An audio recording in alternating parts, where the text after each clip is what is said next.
Trump promised to do a bunch of things on day one, including pardoning J6 rioters, which he has done. I've heard is about 1,500. We're going to get into that in a little bit.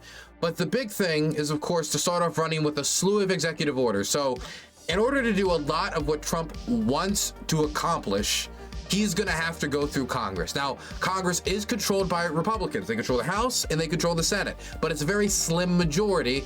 And the Senate leader, Thune, wants to keep the filibuster, meaning Democrats can still get in the way of some legislating. He does also control the Supreme Court, or at least the majority, like three of the 9 justices were appointed by him. It's a vast majority conservative Supreme Court.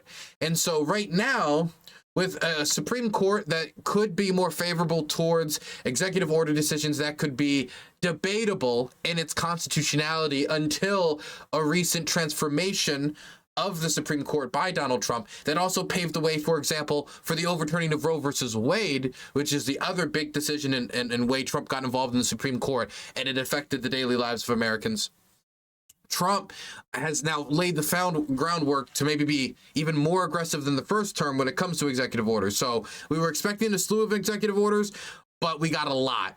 I don't know how many it is on the first day. Does anybody have a number? I heard a number before I sat down, something like 90 or something, but it's just like rumor from somebody I was walking past. 1 second. How many executive... I'm looking for a number. I can't find a number right now. Never mind. Close to 100. So when I said something like 90, I think I was right. It says Trump plans to sign close to 100 executive orders on first day. This is from the New York Times. So we are getting a slew. The constitutionality of some of it might still be debated, but I wanted to go through what we know he's signing right now, and then I wanted to go to Trump actually signing executive orders, because I did see some footage of him doing it. I wonder if we have some footage. Trump signing executive orders, because this touches a whole range of issues all across the country. Here we go. Here it is. There is Trump signing executive orders. So first, we're going to read the orders and his priorities on these orders, and then we're gonna listen to his little spiel, watch some signs of these orders, the ceremony of it all. Here's some of Trump's plans. Number 1, America First. Trump will sign an order renaming the Gulf of Mexico, making it the Gulf of America. This is done by executive order, meaning, and I do want this to be immediately stated, all of this can technically be done away with immediately by the next president. Now, of course, some things have an impact on timing that makes it harder to undo in the long term. But when it comes to things like naming of, naming of the Gulf of Mexico to the Gulf of America, this could easily be undone by the next administration. Doesn't really have any policy impact, but it does match the tone of Trump's expansionist sentiment. Not as peace, love, and tranquility sentiment he likes to say while restricting information on drone strikes, but certainly his expansionist sentiment. And the highest mountain in North America, known as Denali, will revert back to Mount McKinley, its name until President Barack Obama changed it.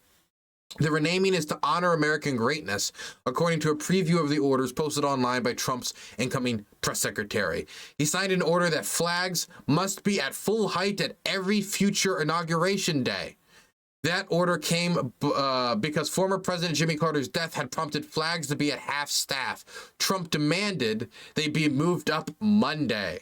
Okay, so what he's saying is that since Jimmy died, and the death of the president, it's very sad. It led to a lot of people putting in half staff. He wanted the flags to be up to celebrate him, not, down at half staff to mourn the death of Jimmy Carter around inauguration. Immigration. Much of the executive action on the border is ripped from Trump's first-term playbook. He would declare a national emergency at the U.S.-Mexico border. We already heard about that today from his inauguration speech. Send U.S. troops to help support immigration agents and restrict refugees and asylum. Now, I do want to throw out there that American troops are not trained in policing. And this is the danger of having U.S. troops trying to do border enforcement and trying to engage in any type of, for example, enforcement of immigration law, which is something that if you want to do mass deportation of people is something that is is being at least to some degree entertained. They are not trained in policing. They are not trained in the same way in de-escalation. And when you're dealing with an idea such as deporting someone, taking somebody up from their life and moving them and their kids to a place where they might, not be welcome due to, either feuds they have with the locals there, drug reasons, whatever it is, having an ability to de-escalate is going to be important. Having people who can do proper policing and are trained to do proper policing is important. You use the armed forces in a crisis, not as the standard form of immigration enforcement. And so this is something that has people, of course, concerned. He's also pledged to restart a policy that forced asylum seekers to wait over the border in Mexico, but officials didn't say whether Mexico would accept migrants again. During the previous effort, squalid and fetid camps grew on the border and were marred by gang violence. Trump is also promising to end birthright citizenship, but it's unclear how he'd do it since it is enshrined in the U.S. Constitution. This right here, he can't really do by executive order. He will have to get a 2/3 majority passed in Congress, which I do not believe he will be able to do. He ended the BP1 app, a Biden-era border app that gave level 1 entry to nearly 1 million immigrants. It was an app that made it easier to go through the process of, applying for asylum and going through the migration paperwork. And actually today, I don't know if you guys saw this, I saw this was kind of making the rounds on the border.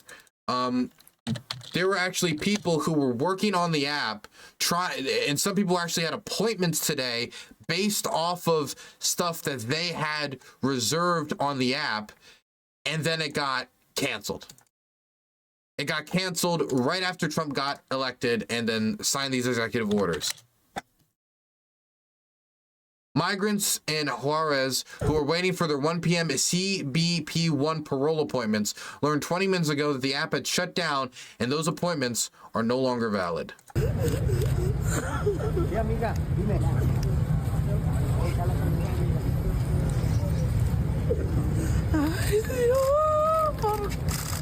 So a lot of people were using this mechanism trying to make their way into the United States, and now that has been cut off right at the start of the Trump presidency. Now, it's one thing to say, hey, we have an immigration system that needs to be reformed.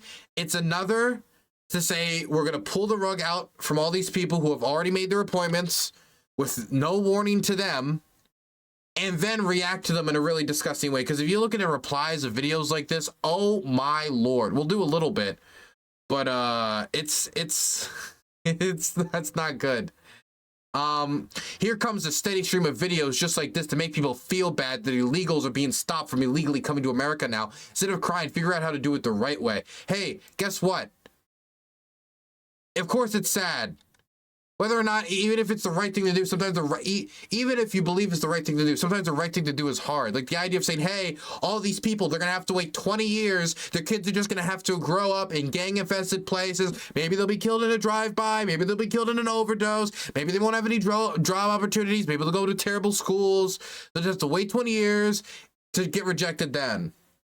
To hold out for a hope that might not even come. I mean, the system has to be reformed from top to bottom. She's frustrated by well, obviously I can't read into her mind, but I could imagine many people being frustrated by the enormous task of making it over the Goliath of a mountain that is the U.S. immigration system. My goodness.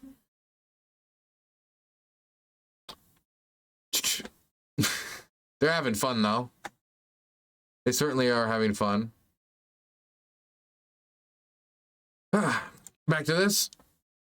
The economy. Trump is set to sign orders to ease regulatory burdens on oil and natural gas production, including an order tied to Alaska. And he'll sign a memorandum seeking a broad-based government approach to bring down inflation. Now, he says this because he says we're in an energy crisis. It's bullshit, but it's the justification he's using. He'll sign a memorandum seeking a broad-based government approach to bring down inflation, but he appears to be holding off at the moment on the threat to issue tariffs on China, Mexico, Canada, and other countries. True, it was not issued on the first day. He also appears to be holding off on high... And look, if he did order those tariffs, there would be a very quick impact at the grocery store. And And it would be a pretty big, quick impact for a lot of consumer products. And so I think what Trump is thinking is if we step in there first day and within weeks, the product prices are higher, and I said I was going to, bring inflation down, I was going to bring grocery store prices down, and now we got these tariffs on, imported agricultural goods that we don't really immediately have domestic alternatives for to bring the prices down. And so I think there might be a consideration of, well, how exactly are we going to go about this? Or, well, at least let's not make the starting point of this problem immediately when I step into office. Diversity, equity, and inclusion and transgender rights. Trump is rolling back protections for transgender people and terminating diversity, equity, inclusion programs within the federal government. Both are major shifts for the federal policy and are in line with the Trump campaign's trail promises. One order would declare that the federal government would recognize only two immutable sexes. He made a big point of this during his inauguration speech, male and female, and they're to be defined based on whether their people are born with eggs or sperm, rather than on their chromosomes, according to details of the upcoming order. Under the order, federal prisons and shelters for migrants and rape victims would be segregated by sex as defined by the order, and federal taxpayer money could not be used to fund transition services. Except, by the way, can I just say that the rule about transitioning transgender inmates, that was in effect which was a big point on the campaign trail, and according to the Republicans tested very well the ads that they did attacking Harris over money paying for transgender transition services during her term. That also happened under Trump's watch, just to throw that out there. This is also a Trump-era policy. A separate order halts DEI, diversity, equity, and inclusion programs, directing the White House to identify and end them within the government. This is the delivery of the woke crusade. The thing that look, most of this actually does not concern me, because I think most of the woke crusade stuff is just rhetoric. It's just culture war rhetoric. But the stuff that does concern me is the targeting of trans people.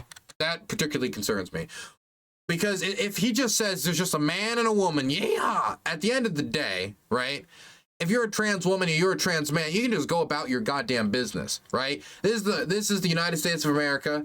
You can live your life. You can do your thing. You have your rights. And the president saying such a thing is not going to mean you lose all of your rights, right? And, at the end of the day, the negative effect that comes from that, I keep saying at the end of the day, but at the end of the day, the worst effect that could come from that is some negative social effects that could lead to stigmatization that could, in its worst deviations, lead to maybe like some personalized violence and hate crime because of the way that's being spoken about. If you want it to be as aggressive and as critical as possible, that's still a far call from, we're going to make it so you can't work in this job. We're going to make it so you can't have this job opportunity. We're going to make it so you can't access this healthcare anymore. We're going to ban transition. This is a far call from that. But I don't think this is necessarily the end all be all. I'll give you a good case scenario and I'll give you a bad case scenario. Okay, let's start with the good case scenario. The good case scenario is Trump signals to his crowd like, haha, ooh, crazy trans, men are men, women are women, boys are boys, girls are girls. And then that's it. That'll be it. That he'll be signaling some stuff. Maybe he'll do some Matt Gaetz podcast, appearances on Matt Gaetz show on OAN, and he'll name drop something every once in a while. Maybe he'll go on a Matt Walsh's program to be like, oh, trans. But generally speaking, most Americans say they're sick of transgender issues. Just generally. The polling data from Data for Progress, you can go check it out, but the vast majority of Americans just do not care. And it's not like the idea of like, we don't care, so we want to reverse our progress on the issue, push them out of public life. No, it's, dude, who gives a fuck? Why do I care what they do with their whatever? Why do I care what they call themselves? My favorite quote from Jesus Christ. Somebody get these illegals out of here. Thank you for the $5, Common Cure. And so, if he decides that, it's just not worth the political investment and it's better just to, make vague signals at it while delivering on a few things like we're not going to pay for sex changes in prison anymore, then it could just be like a kind of, beating on the speaker's desk, yelling into the crowd type issue, not a we're actually going to go legislate it. But then again, Trump very well, and this is the stuff that scares me, and I think at least some of this is likely, Trump could then go out there and try to do another transgender military ban, saying trans women and trans men, for whatever reason, cannot pilot drones, they cannot do maintenance work, they cannot do data management, they cannot be engineers, they could not be doing any of the scientific research that falls under the specter of the armed services. They could not be working in any administrative roles. No, they could not do any of that. Let alone even begin a conversation about some type of, service, say, flying a transport helicopter or whatnot, because they're trans. This isn't going to be based on an individual evaluation of their performance. This is not going to be based on merit. This is not going to be based on any individual psychological evaluation, if that becomes your concern due to issues with depression within the community or elsewise. No, all of that is thrown to the side. You cannot qualify because you were born this way and you want to live your life this way, even though you can still offer, possible quality services to the armed services. Mind you, we're in the middle of a recruiting crisis. And we're already spending a lot in the armed services. Do we want to do what the Russians do and just add $10,000, $20,000, $30,000 to the payment of these? Do we have the money to do that? We don't. We don't. We don't. So that's the type of stuff that concerns me. What concerns me is an attempt to make it more and more difficult for trans people to access medical services and care. That's the type of stuff that concerns me. I don't care as much about just like the general idea of we need to have these diversity, equity, inclusion, like percentage requirements in high, none of that, or like considerations, but that stuff. It could matter in certain instances when it comes to, for example, making sure people aren't discriminated against in the workplace. But in the broad strokes here, what I'm worried about is making it difficult for trans people to socialize and live in everyday society, day-to-day life, living like anybody else. That's the stuff I'm worried about. If it's just going to be podcast signaling and stigmatization, which they've been doing up to this point, then I would consider that a better case scenario. If it's that on top of a push to push them out of public life, further stigmatize them, and make their healthcare services harder to get in a period where depressive suicide attempts and just, general mental health care issues is already a massive issue within the community, that is much more the worst case scenario. And also might be somewhere in between. This energy, Trump will declare an energy emergency. I already brought this up. Currently, we're producing more energy than any other country in the history of human existence. Bar none. We are exporting more than in the history of human existence. And more LNG terminals are coming.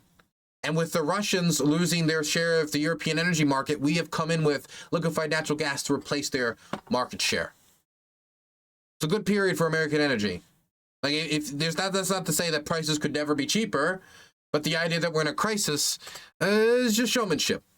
As for the last part of this, and this is the thing that I honestly think bothers me the most of the day one stuff, it's the pardons for the Capitol attack. Trump is promising to pardon those convicted in the January 6, 2021 attack on the U.S. Capitol, but he didn't mention that in his inaugural speech. His remark to an overflow crowd after his inaugural address, he didn't include the pardons in his speech. It's action, not words, that count, and you're going to see a lot of action, he said. Now, J6 pardon. We did get the pardons, though. He didn't mention it during the inauguration because it's probably not good politics to make a huge show of it during the inauguration. You're going to pardon those who tried to, stop the peaceful transfer of power last time, as Biden is actively assisting the peaceful transfer of power this time. Probably not the smartest move for you. And, I guess there's no need for you to bring attention to it afterwards. But he ended up pardoning them anyway. And not just a few, not a couple dozen, not a couple hundred, over 1,000, 1,500, 1,500. Trump pardons roughly 1,500 criminal defendants charged in the January 6th Capitol attack. The sweeping pardons marked the beginning of the end of one of the largest investigations in FBI history. President Donald Trump on Monday issued roughly 1,500 pardons and commuted the sentences of 14 of his supporters in connection with the attack on the U.S. Capitol on January 6, 2021, when thousands of them stormed the building amid his false claims that the 2020 presidential election was rigged against him. Trump commuted the sentences of individuals associated with the Proud Boys and Oath Keepers who were convicted of seditious conspiracy. Wow. He then issued a full, complete, and unconditional pardon to all other individuals convicted of offenses related to the events that occurred at or near the United States Capitol on January 6, 2021, a category that included people who assaulted law enforcement officers, cop beaters, rioters, window smashers, people who just crossed the police barricade, Proud Boys, militiamen, Oath Keepers, people who were actively trying to undermine the transfer of power, people who knew what they were doing, people who semi-knew what they were doing, the few who might have actually been dumb enough to not have any idea that they were stumbling into a government building that they weren't allowed to be in. This is a big one, Trump said in the Oval Office while signing the document. We hope they come out tonight, frankly. An attorney for Enrique Tarrio, the Proud Boy leader convicted of seditious conspiracy, told NBC News on Monday that his client was being processed for release from FCI Pollock, a medium security federal prison in Louisiana. Tarrio was serving 22 years in federal prison after he was convicted of seditious conspiracy. He is being processed out, attorney Naib Hassan said. So to be clear, he's pardoning everyone. There is no, and he left it vague on the campaign trail. When he was asked, he said he would pardon stuff on the campaign trail. And during the debate, he was asked, okay, who are you going to pardon? Are you going to pardon those who were convicted of violent crimes on January 6th? Or just those who went into the Capitol building where they shouldn't have been? And he would say, oh, you know, we'll get there and get da-da-da. And he would never say. And the reason he didn't want to say is because if Donald Trump says, I will pardon those who wandered into the building, those who smashed the windows, those who smashed the cops, those who disabled and maimed police officers, those who committed treasonous, seditious conspiracy against the country. I want to pardon everyone who did anything on that day.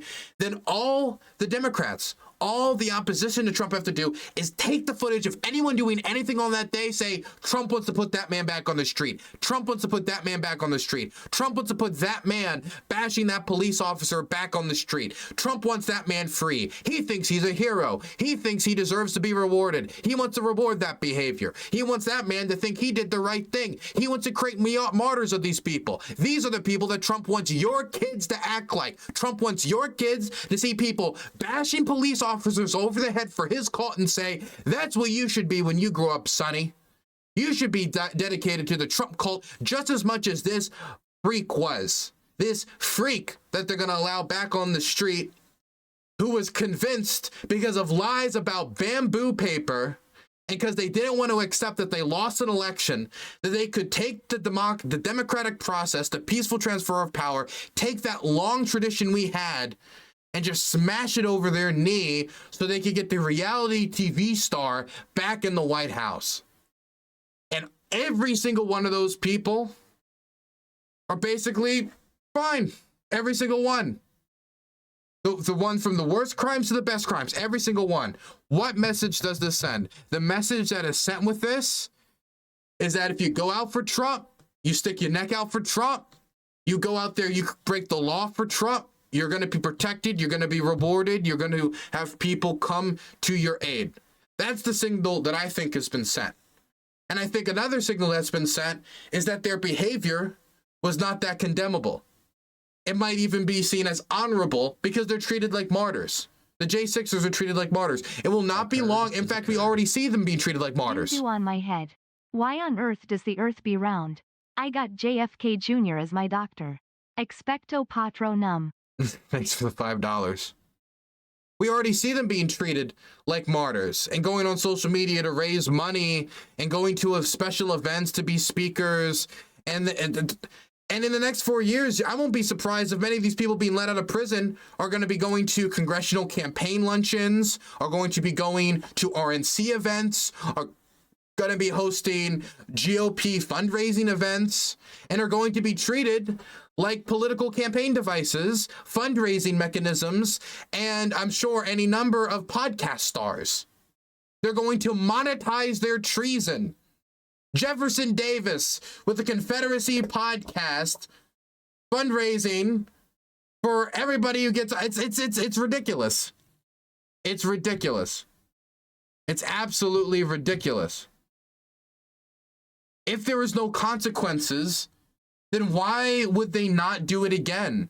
If in 4 years, Donald Trump, who has never accepted losing an election in his life, even when he was losing primary elections back in 2015, he was coming up with excuses and nonsense to make up for it. Somebody could never humble himself for what the office requires.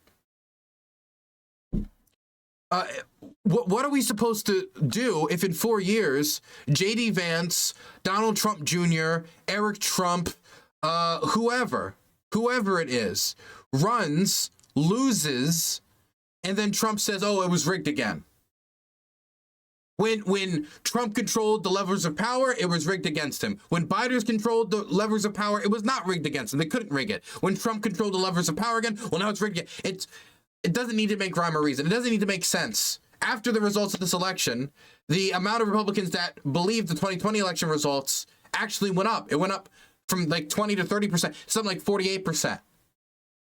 But that would still mean a majority of Republicans, even after winning this election, still don't believe the results of the 2020 election, which shows the insane mind game Trump has on the party and the party's base. Insane mind game. But if in 4 years we're in the same position where he's talking about bamboo paper, he's reposting whatever on Truth Social, Elon Musk is boosting it because he has control of one of the biggest social media platforms in the world. Mark Zuckerberg, now after gutting the fact-checking apparatus at Meta, sees the claims spread on there too, spreads on Instagram, spreads wherever. Some people push back, some don't. And using those justifications of all this nonsense bullshit, just like last time, he tries the same thing now with a vice president like J.D. Vance, who is willing to send it back down to the states, or is willing to do what's necessary to make sure that Donald Trump gets his man in there. And if it's J.D. Vance running for the office, only that much more of an incentive. Now, look. The presidency has since seen some guardrails strengthened in some way. For example, there was legislation that was sponsored and passed, including by Marco Rubio, which is going to be the Trump administration Secretary of State, making it so that the president cannot just like get the vice president to send it back down to the states and usurp the process and reject the elector. They made it so that the fake electors plot that Trump tried would not work a second time around. But don't think that just because you knocked down his first plan, that he's not going to come up with a new plan if things don't go his way.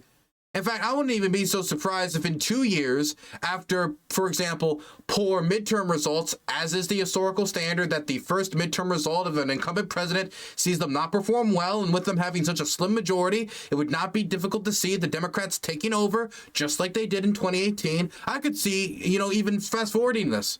So this not being a crisis in 2028, but being a crisis in 2026. But we'll have to wait and see. These are the executive orders we got on the first day. These are the issues he's taking swing at. And we've got many more days to go. But the thing that scares me the most is the signal that you can overthrow the government for me. I'll got your back. I'll be behind you. I'll get you out of the cell. The peaceful transfer of power is secondary to my hold on it. Seatbelts, more like oppression belts to keep down the working man and woman of this country.